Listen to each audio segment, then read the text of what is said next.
थेवन कहता है जैसा मालिक का आदेश। रामू कहता है दुष्ट है वो, जैसा वो दिखता है वैसा वो है नहीं, एक नंबर का कपटी है। थेवन कहता है आप ऐसा न बोलिए, अगर उन्होंने सुन लिया तो आपको कठिनाई होगी। फिर रात को भोजन करते समय मालिक राक्षसों जैसा खा रहा होता है। फिर वो थेवन से कहते हैं तुम भी खा लो, अगर दुर्बल हो गए तो तुम्हारी माँ को दुख होगा।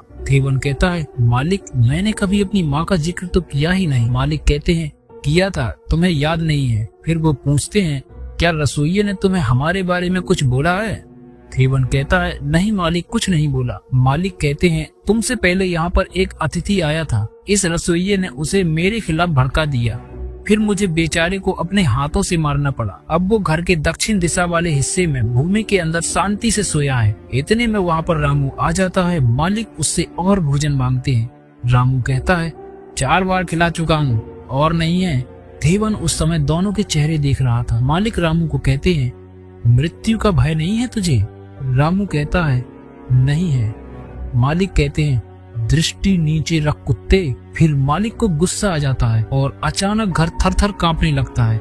रामू को बिल्कुल भी डर नहीं लग रहा था, वो अभी भी मालिक को घूर रहा था। फिर मालिक अपना हाथ उठाते हैं और रामू की गर्दन मालिक के हाथ में आ जाती है। ये दृश्य देखकर थेवन की फट जाती है। थेवन कहता है इसे क्षमा कर दो मालिक। मालिक कहते हैं बीच में मत बोल नीच। फिर वो रामू को छोड़ देते हैं और थेवन से कहते हैं गाना प्रारंभ करो।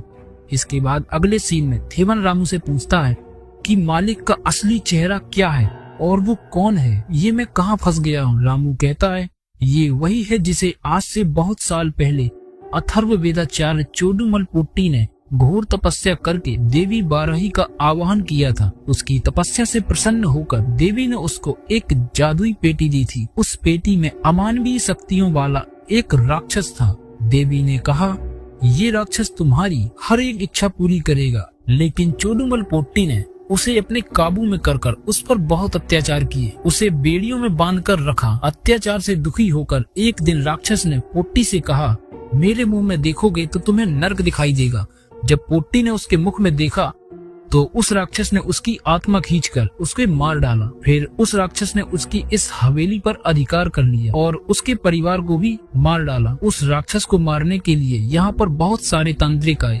लेकिन सभी असफल रहे। फिर अंत में इस परिवार का अंतिम वंशज कोडम पोट्टी आया। थेवन कहता है क्या वो कोडम पोट्टी है? मैंने जंजीर से बंधे किसी इंसान को देखा था। रामू कहता है अगर तुम इसी तरह रात में घूमते रहे तो मुझे तुम्हारे लिए भी खड्डा खोदना पड़ेगा। तभी सीन शिफ्ट होता है और हम देखते हैं कि कोडम पोट्टी अपने